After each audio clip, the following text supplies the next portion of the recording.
I stepped out of the sedan like I'd been trained to exit a convoy vehicle under watch, slow, deliberate, aware of where my feet landed. The chill of Santa Fe's evening brushed my face, crisp and dry, carrying faint scents of cedar and mesquite from the hills. Not many cars in the lot. That's why I picked Everett's table. Quiet. Private. Not the sort of place where history raises its voice. The headlights cut off behind me. The street fell into hush. I held the brass coin in my palm. It was warm from my grip, the edges worn down to softness, a patina of years, sweat, and silence. My thumb traced the faded emblem, an eagle barely visible now, talons outstretched. I'd carried it through firebases and blackouts, through rain that fell sideways, and nights where the only company was my own breath. She waited by the door. Reilly. Clean-cut, polished without vanity. Hair pulled back. Shoulders set like someone who still moved in formations. She hadn't seen me yet. She was scanning the windows, classic entry check, 3-second intervals.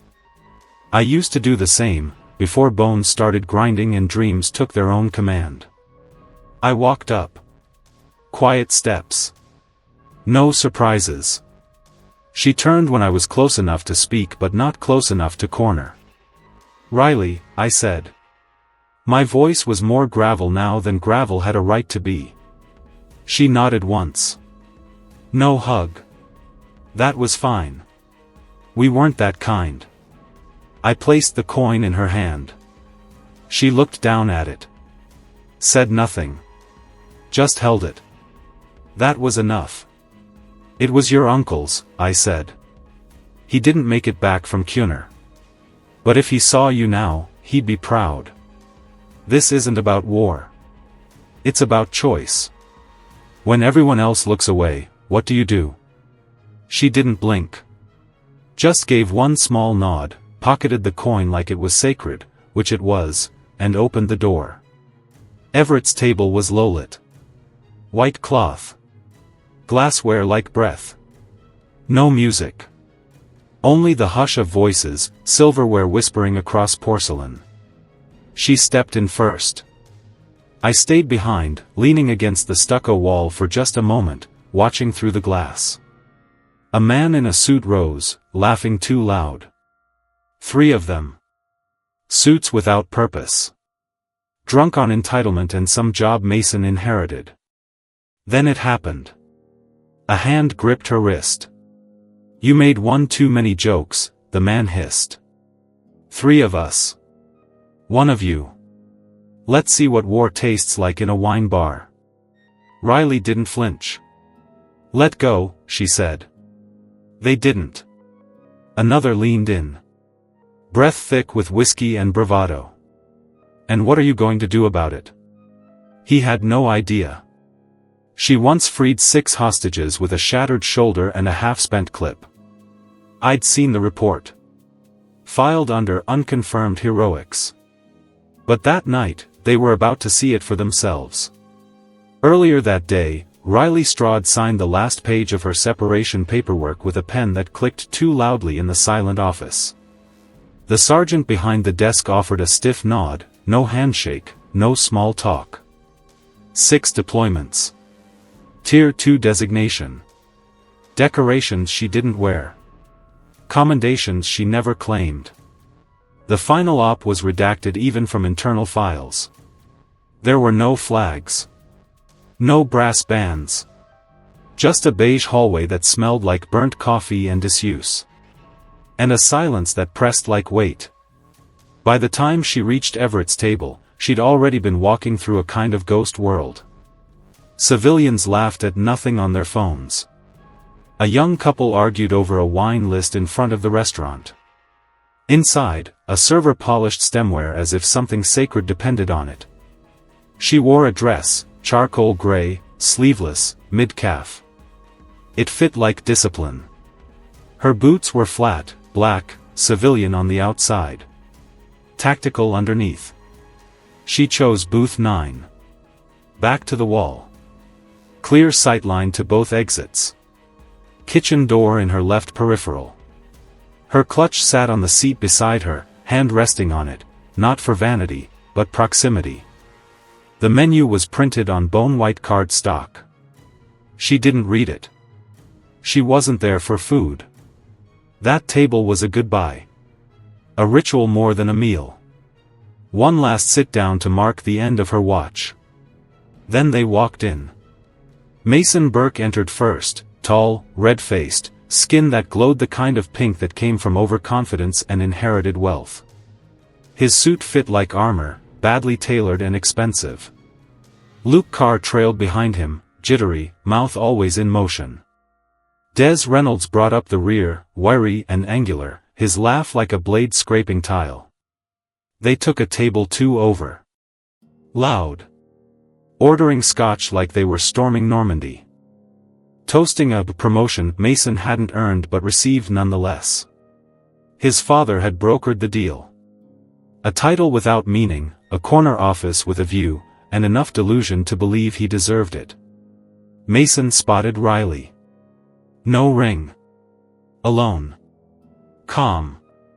He smirked. Probably looking. She wasn't. He crossed the room without invitation and slid into her booth. Evening, he said, leaning far too close. Ever been told you look too intense for a woman? Reilly didn't respond. Come on now, don't be like that, he went on, fingers tapping the edge of her water glass. You need a real man. Not this whole mystery warrior thing. I'm not looking for conversation, Reilly said, her voice even. He smiled, the kind of grin that didn't meet the eyes. Pretending you're royalty, huh? Dress like that, sitting alone. You're baiting attention. She glanced down once, then back at him. I'm leaving. As she shifted to rise, Mason's hand gripped her wrist. I don't think you get it, he said. We're not done here. Des snorted, watching from the next table, while Luke laughed into his old-fashioned. Tell her, Mason. Reilly's eyes lowered slightly. Not in submission. In calculation. Mason's grip tightened. From the adjacent table, someone shifted.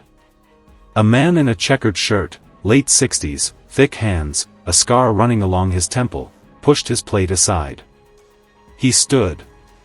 That's enough, he said, voice low but sure. Des stepped up and shoved him hard in the chest. The man stumbled backward, caught a chair, and fell. Silverware clattered. Glass rang out. A nearby couple gasped. The room went quiet. That's when Reilly moved. She didn't stand. She unfolded. Her shoulder twisted, arms snapping out in one smooth arc. A precise nerve pinched to Mason's inner forearm. His fingers splayed wide, releasing her wrist instantly. He hissed in pain. You psycho. Des lunged at her. She turned with a half-step, elbow connecting squarely to his ribs. He crumpled, wheezing.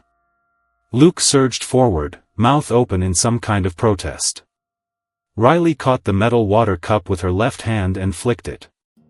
It landed against his teeth mid-yell, snapping his mouth shut. He gagged. She pivoted and swept his legs from beneath him with her foot, sending him sprawling. Mason, now fully enraged, took a swing. She moved. His momentum carried him into the post at the corner of the booth. He slammed chest first, wind knocked from him. 12 seconds. No broken bones. No bruises she didn't mean to leave. She sat down, calmly adjusted her dress. Reached into her purse, withdrew a folded $100 bill, and placed it at the edge of the table. Apologies, she said softly to the staff, who stood frozen in the archway. They appeared to be having an episode. Silence reigned. No applause. No chaos. Just stunned stillness. The man in the checkered shirt picked himself up slowly. He said nothing. Just nodded at her once. Reilly stood, smoothing the skirt of her dress, and walked toward the front. Her boots made no sound. The manager didn't stop her. No one did. Outside, the night air was cooler. Stars scattered thinly above the adobe roofs. Inside, someone finally spoke. Who the hell was that? A waiter, pale, breathless, answered without turning his gaze from the doorway. I think she was saying goodbye. The police didn't arrive until long after Reilly had left. Not that it mattered. Inside Everett's table, the noise had faded into a low murmur, broken only by clinking glassware and hushed questions. Des was crouched by the bar, one hand pressed to his ribs. Luke sat slouched in a booth, ice from someone's water glass melting into his lap. Mason had stumbled to the restroom, ego bruised worse than his shoulder. But no one offered them comfort. No one rose to defend them. Something had shifted. Then the door opened again. Detective Ben Merrick stepped in. Civilian clothes, but the kind that never lost their uniform shape. Former MP. One of those quiet presences who didn't need a badge to be believed. He took one look at the scene, then walked over to the nearest server. What happened? He asked, voice low. The young woman nodded toward booth 9. The table was still set, untouched. The $100 bill, smoothed and deliberate, sat dead center. Above it, a small fork still spun slightly on the floor. Merrick turned, scanned the room, eyes landing on Luke, still wheezing. Who did this? He asked. No one answered directly. Then the hostess pointed. She was sitting there. Name? She paid cash. Didn't say. He walked to the bill, picked it up carefully. His fingers slowed. His eyes narrowed. Folded into the bill was a faded receipt from an Army-Navy surplus store, dated 10 years ago. On the back, one word written in block letters, Straoud. Merrick froze. Straoud. He pulled out his phone and tapped a few commands. The name blinked back at him from a protected file. Redacted operation. Coron Province. Rescue mission. Confirmed Tier 2 clearance. He glanced at the hostess again. Do you know her full name? Reilly. I think. The detective nodded once. That explained the control. The restraint. The deliberate targeting. She could have broken bones. She didn't. He walked back toward the bar. Any of them need medical? No one answered. He found Luke trying to stand. Detective Merrick, Luke wheezed. That woman, she attacked us. Merrick's voice was calm. You want to file a report? Luke blinked. Of course I want to file a report. She's dangerous. Merrick leaned in. You sure about that? Des coughed. She broke something, man. Look at my ribs. Then let's get you to the hospital, Merrick said. But you should know something. He paused. John Straoud was her uncle. That name mean anything to you? Silence. Blank stares. Didn't think so, Merrick said. John Straoud was a Tier 1 operator. Saved a unit pinned down outside Jalalabad when no one else would go in. My partner was in that unit. Wouldn't be alive if not for him. Des looked away. Merrick continued. He died in Kunar province. 10 years ago. Body never recovered. That coin you just tried to take from his niece? That's all that's left of him. No one spoke. Do yourselves a favor, Merrick added, and take the loss. He walked to the booth. Slid the $100 bill back where it was. He looked at the receipt again, then folded it once, placed it under a salt shaker so it wouldn't blow away. Later, the restaurant framed it. Hung it above booth 9 in a matte black border. Next to it, a grainy still from the security camera, Reilly Straoud standing calmly, one hand on her purse, her expression unreadable. Below the photo, they added a small plaque. Some strength is silent. Some is inherited. The footage leaked within days. A waiter posted it first, blurry cell phone capture of the camera feed, taken before management could delete or suppress anything. It wasn't sensationalized. No added text, no music, just 12 seconds of movement, the woman in the gray dress, calm, deliberate, efficient. No punches thrown. No chaos. She never raised her voice. When the video hit 10 million views, someone found the old service photo of John Straoud. Another found Reilly's discharge paperwork, quietly posted online after her separation. Her name trended for 36 hours. Not because she wanted it to, but because someone finally saw her. The commentary was split. Some called her dangerous. Others called her disciplined. But the ones who understood said nothing. They just watched and remembered.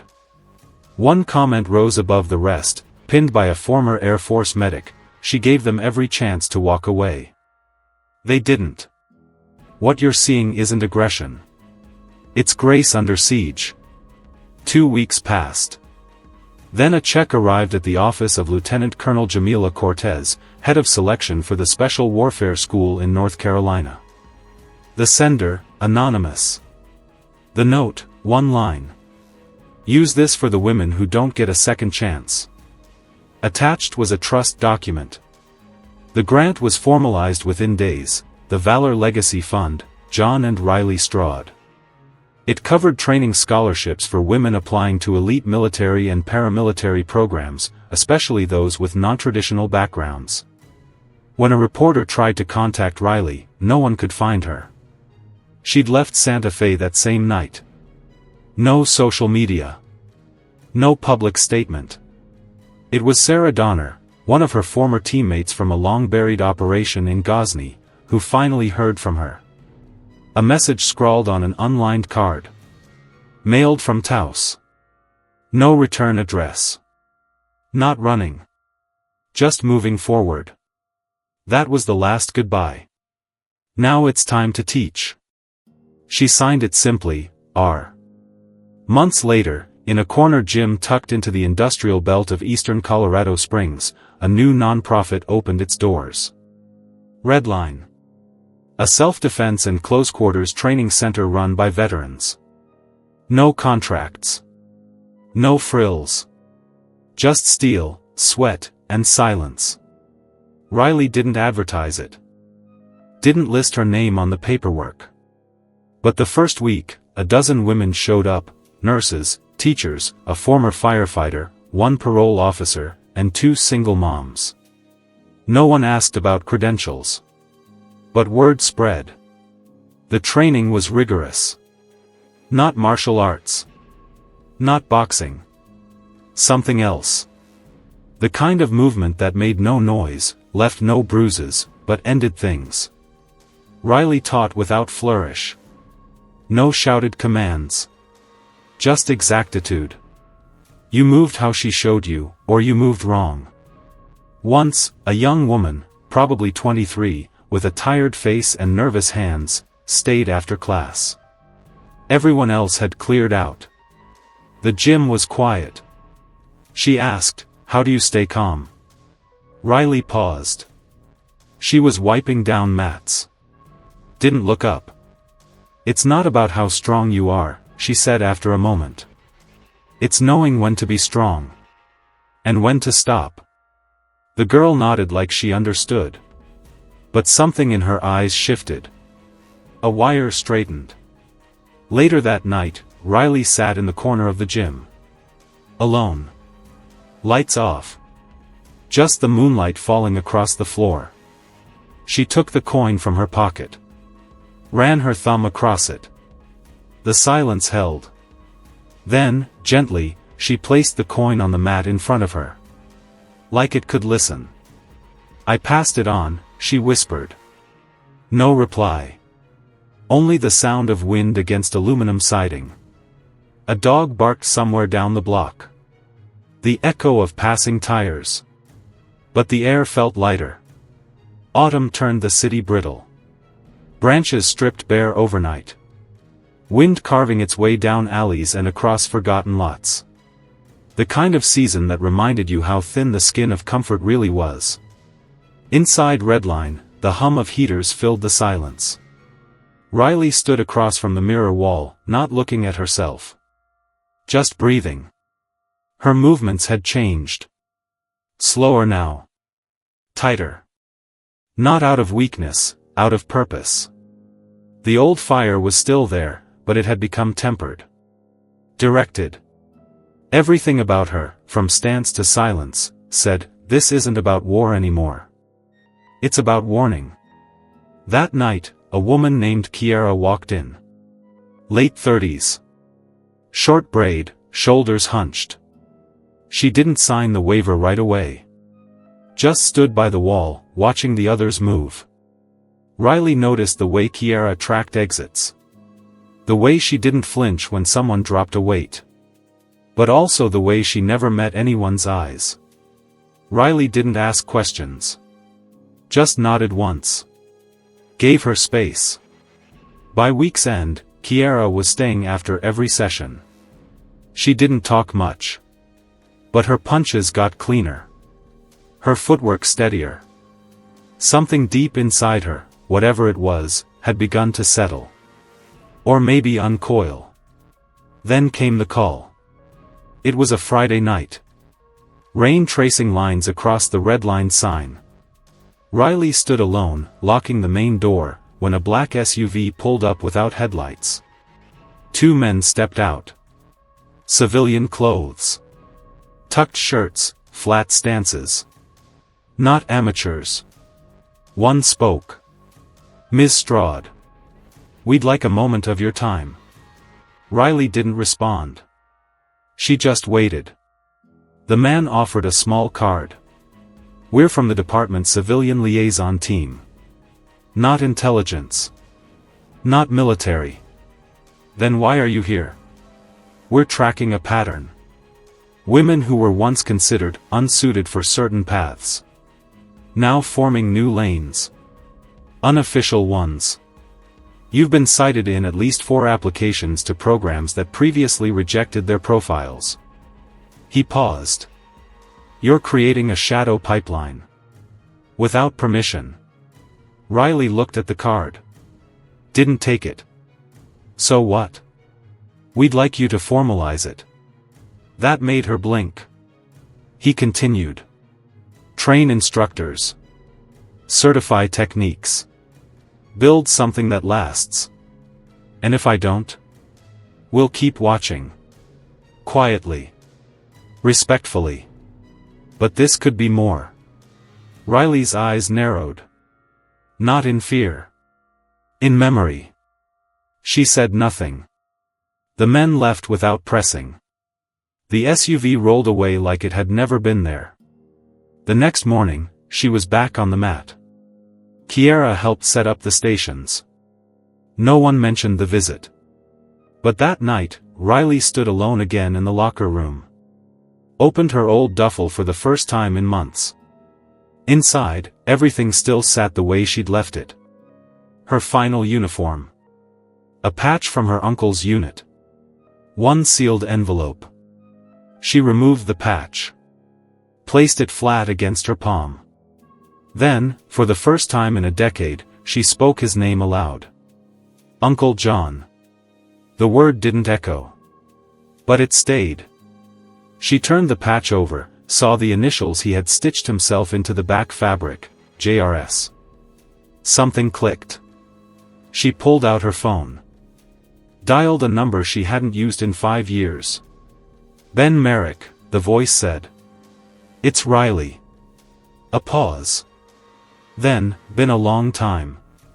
I need a list. Of every woman flagged for Tier 2 but rejected for instability, trauma, or lack of cohesion. Last 5 years. Quiet ones.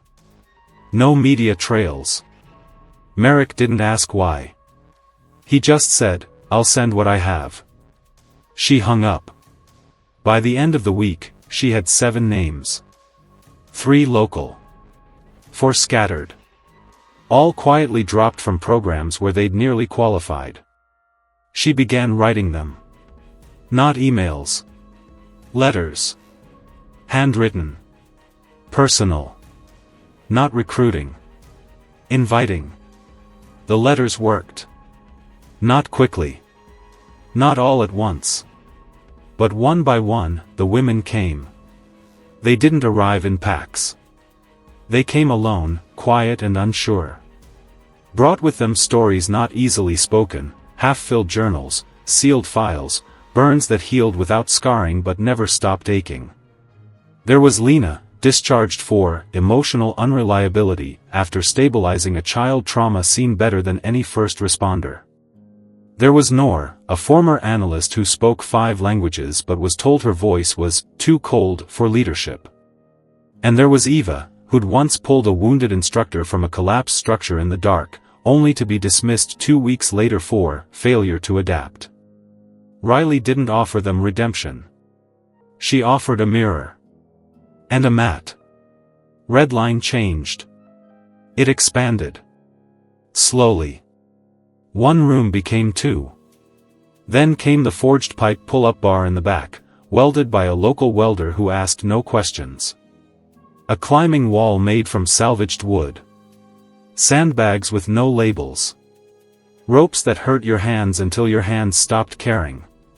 She never hung flags. No names on the door. Just 1 rule taped by the exit in black permanent marker. You don't have to tell your story. But everything you do here is your answer to it.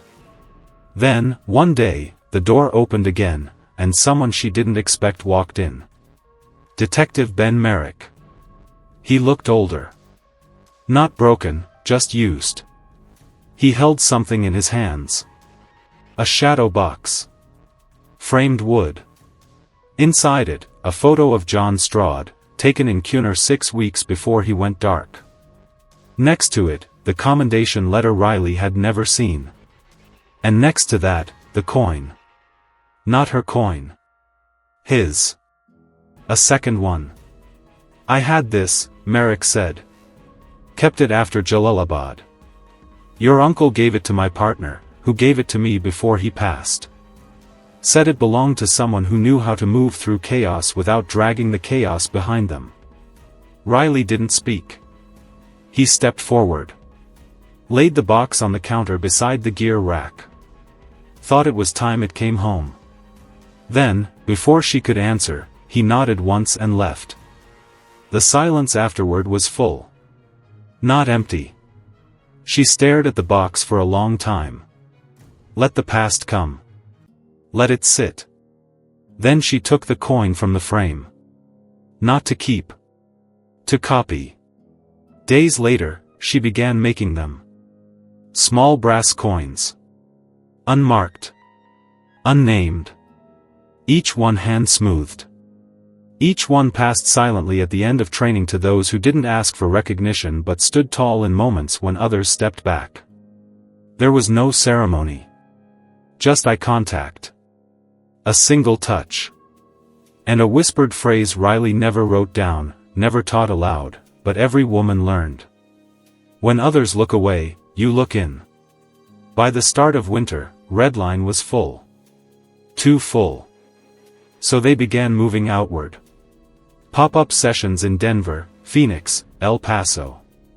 Former students leading small units. Quiet. Off-record. Unofficial. They weren't starting a revolution. Just defending the ones no one else saw. One night, while cleaning the mats, Kiera asked, "What happens if someone comes after us?" Reilly looked up. They already did. And? We're still here. The heater clicked off. Wind rattled the siding. Somewhere, far off, a train horn blew. No one moved. Then Kiera reached into her bag and handed Reilly something. A photo. A young girl. Maybe 6. Bandaged arm. Eyes like iron.